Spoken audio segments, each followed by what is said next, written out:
আসসালামু আলাইকুম প্রিয় লিসেনার। আজকে আমি আপনাদের কাছে সাতক্ষীরা জেলার একটা ভয়ঙ্কর রকমের ঘটনা নিয়ে হাজির হলাম। তো চলুন শুরু করা যাক। সাতক্ষীরা জেলার শ্যামনগর উপজেলার নকিপুর গ্রামের এক বাসিন্দা আমাদের কাছে এই ঘটনাটি পাঠিয়েছেন।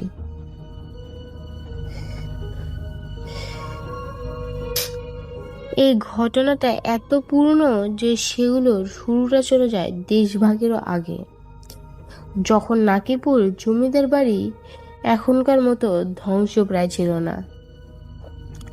তবে আশ্চর্যের বিষয় হলো আজও নকিপুর গ্রামের অনেক বয়স্ক মানুষ এই ঘটনাগুলোর কথা জানেন।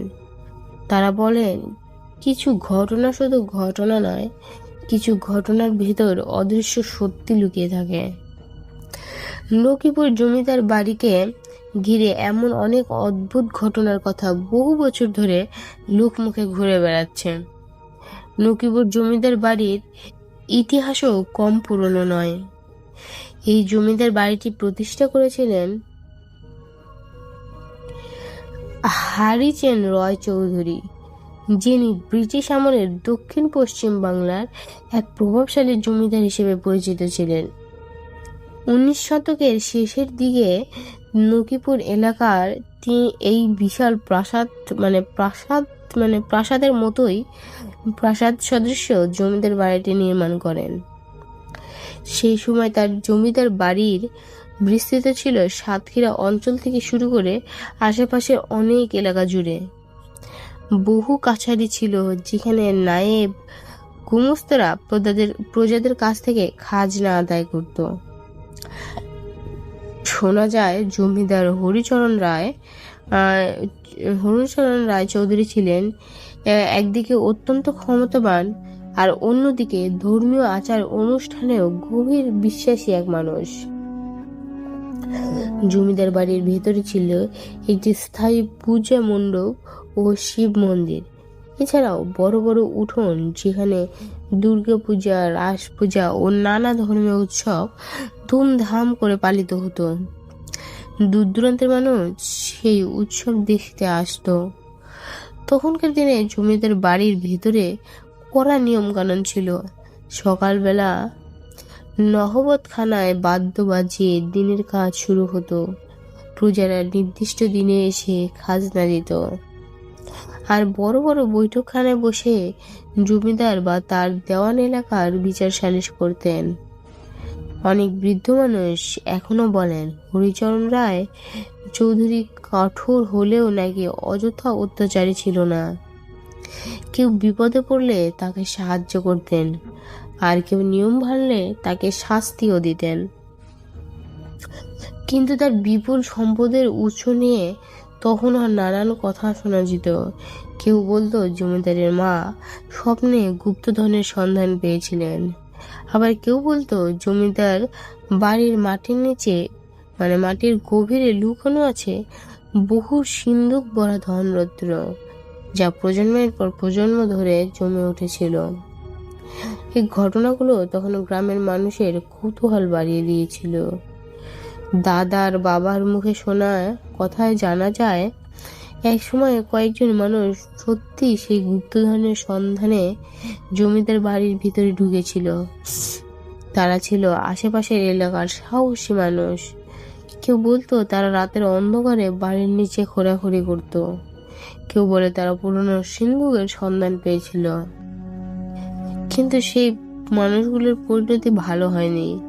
গ্রামের অনেকেই দাবি করেন, যারা সেই গুপ্তধনের লোভে জমিদার বাড়িতে গিয়েছিল তাদের মধ্যে কয়েকজন রহস্যজনকভাবে মারা যায়। কেউ অসুস্থ হয়ে পড়ে, কেউ হঠাৎ পাগলের মতো আচরণ করে, আবার কেউ নিখোঁজ হয়ে যায়। তখন থেকেই ওই বাড়ির দিকে ভয় নিয়ে মানুষ তাকাতে শুরু করে।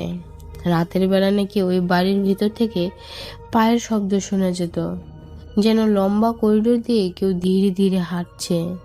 আবার কখনো মনে হতো কেউ ফিস ফিস করে কথা বলছে, কিন্তু কাছে গেলে আর কাউকে দেখা যেত না।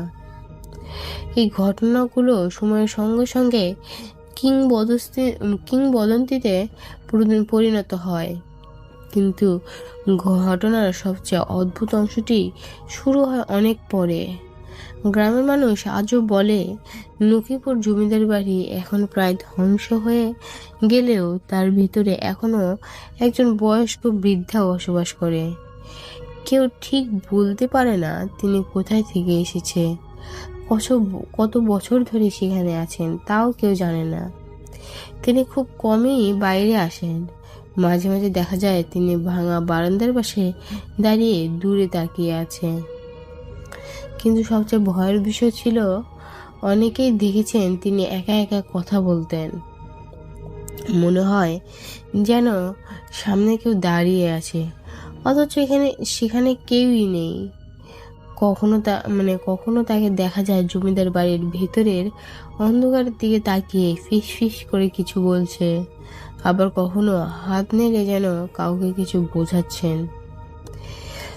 এলাকার একজন এই দৃশ্য বহুবার দেখেছে।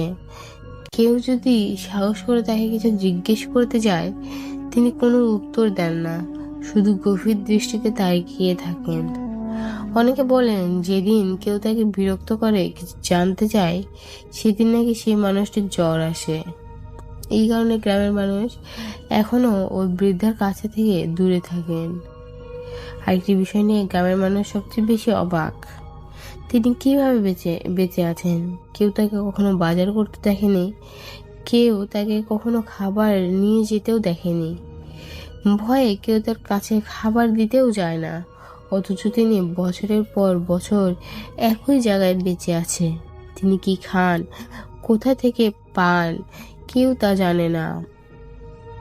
রাতের বেলা কখনো কখনো দূর থেকে দেখা যায় জমিদার বাড়ির ভাঙা জানলার কাছে তিনি দাঁড়িয়ে আছেন, অন্ধকারের দিকে তাকিয়ে যেন কারো সঙ্গে কথা বলছেন।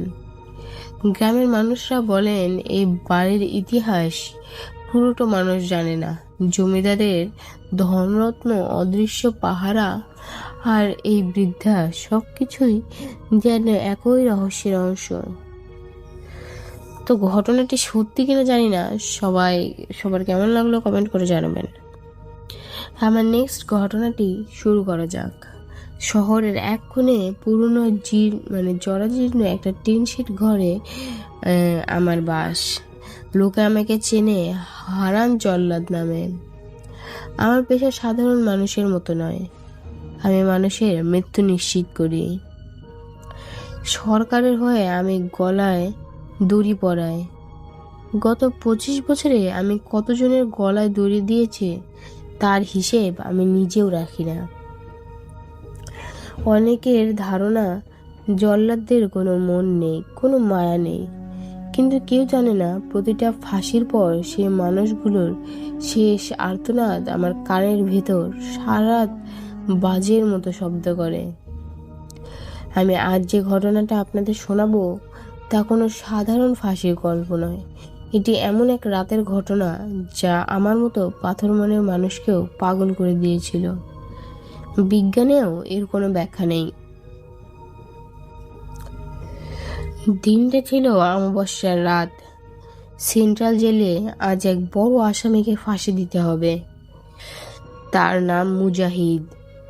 নিজের আপন ভাইকে সম্পত্তি আর রাগের মাথায় কুড়াল দিয়ে কুপিয়ে মেরে ফেলার অপরাধে তার মৃত্যুদণ্ড হয়েছে। জেলের নিয়ম অনুযায়ী ফাঁসির আগের দিন আমি দড়ি পরীক্ষা করতে গেছিলাম। দড়িটা মোলায়েম করা হয়েছে মাখন আর কলার রস দিয়ে, যেন ঝট করে টান দিলে হাড় এক নিমিষেই ভেঙে যায়। আমি যখন সেলের সামনে দিয়ে যাচ্ছিলাম, দেখলাম মুজাহিদ দেওয়ালে পিঠ ঠেকিয়ে বিড়বিড় করছে। তার চোখ দুটো রক্তবর্ণ, যেন কয়েক রাত সে ঘুমায়নি। আমাকে দেখেই সে হেসে উঠল, সে এক বীভৎস হাসি। হারান্দা, আজ আমার পালা, কাল। আমি চুপ করে রইলাম। জল্লাদের আসামির সাথে কথা বলা নিষেধ। মুজাহিদ আবার বলল, আমি নির্দোষ হারান্দা, আমার ভাইয়ের রক্ত আমার হাতে নেই। যে আমাকে ফাঁসিয়েছে সে বাইরে ঘুরছে, আর তুমি এক নির্দোষের গলায় দড়ি দেবে? মনে রেখো, আত্মা শান্তি পাবে না। আমি মনে মনে হাসলাম। প্রতিটা আসামি ফাঁসির আগে নিজেকে নির্দোষ বলে দাবি করে, এটাই নিয়ম। রাত 3:10। জেলের ভেতর এক অদ্ভুত স্তব্ধতা। চারিদিকে শুধু বুট, জুতোর শব্দ আর টর্চের আলোর ঝলকানি। মুজাহিদকে কালো কাপড়ে মুখ ঢেকে নিয়ে আসা হলো ফাঁসির মঞ্চে। তার পা কাঁপছিল না, বরং সে খুব ধীরস্থির ভাবে হাঁটছিল। আমি মঞ্চে লিভারের পাশে দাঁড়িয়ে আছি। ম্যাজিস্ট্রেট সাহেব ঘড়ি দেখছেন। জেল সুপারিনটেন্ডেন্ট রুমাল নাড়ালে আমাকে লিভার টানতে হবে। মুজাহিদ আমার কানের কাছে ফিসফিস করে বলল, দড়িটা খুব শক্ত করে বেঁধেছেন তো হারান্দা? একটু পরেই আমি তোমাকে দেখতে আসব। আমার হাতটা কেমন জানি কেঁপে উঠল। সারা জীবনে হাজারো মানুষের ফাঁসি দিয়েছে, কিন্তু আজ কেন জানি বুকটা দুরু দুরু করছে। রুমাল নড়ল। আমি সজোরে লিভার টানলাম। খাটাস! খাটের তক্তা সরে গেল। মুজাহিদের শরীরটা গর্তের নিচে ঝুলে পড়ল। কয়েক সেকেন্ডের ছটফটানি, তারপর সব শান্ত। ডাক্তার সাহেব নাড়ি পরীক্ষা করে ঘোষণা করলেন ডেড। ফাঁসি দেওয়ার পর আমি আমার ঘরে ফিরে এলাম। ঘরে এসেই মনে হলো বাতাসটা হুট করে অনেক ভারী হয়ে গেছে। আমি টেবিলে রাখা জলের গ্লাসটা নিতে গেলাম। অমনি আমার মনে হলো আমার ঠিক পিছনে কেউ দাঁড়িয়ে আছে। একটা পচা মাংসের গন্ধ নাকে এলো। আমি পিছনে ফিরে তাকালাম, কিন্তু কেউ নেই। ভাবলাম মনের ভুল, কিন্তু ঠিক তখনই ঘরের এক কোণে একটা কালো ছায়া নড়তে দেখলাম। কে কে ওখানে? আমি চিৎকার করে উঠলাম, কিন্তু কোনো উত্তর এলো না। কিন্তু মেঝের ওপর খুব স্পষ্টভাবে ভিজা পায়ের ছাপ পড়তে শুরু করলো। সেই ছাপগুলো ধীর পায়ে আমার দিকে এগিয়ে আসছে। পায়ের ছাপগুলো রক্তের মতো লাল, যেন টাটকা কাটা কোনো শরীর থেকে ঝরছে।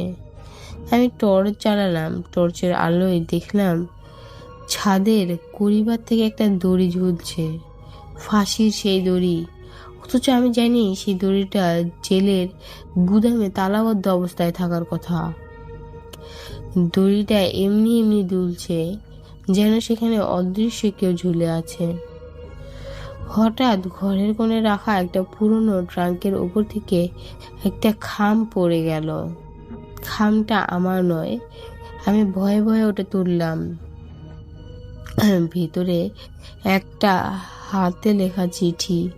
ওটা মুজাহিদ ভাইয়ের হাতের লেখা নয়, বরং মুজাহিদের অন্য এক দুঃসম্পর্কের আত্মীয়ের স্বীকারোক্তি।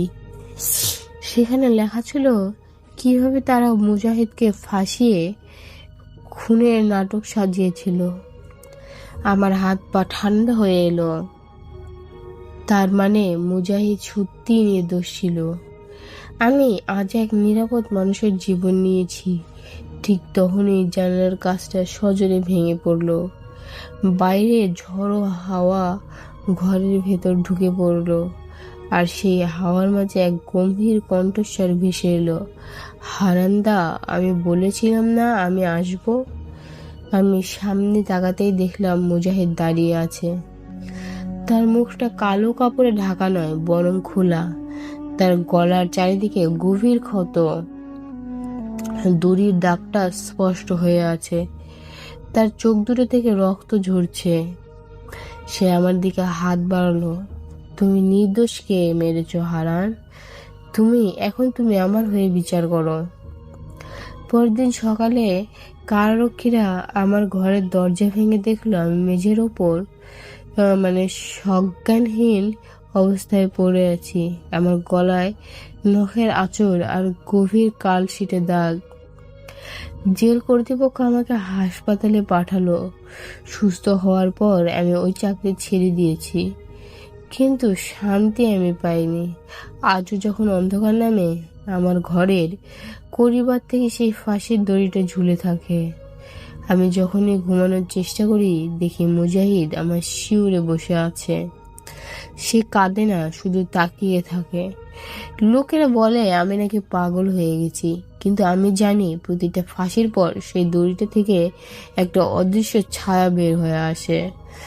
যারা নির্দোষভাবে মারা যায় তারা জল্লাদকে কখনো ছেড়ে দেয় না।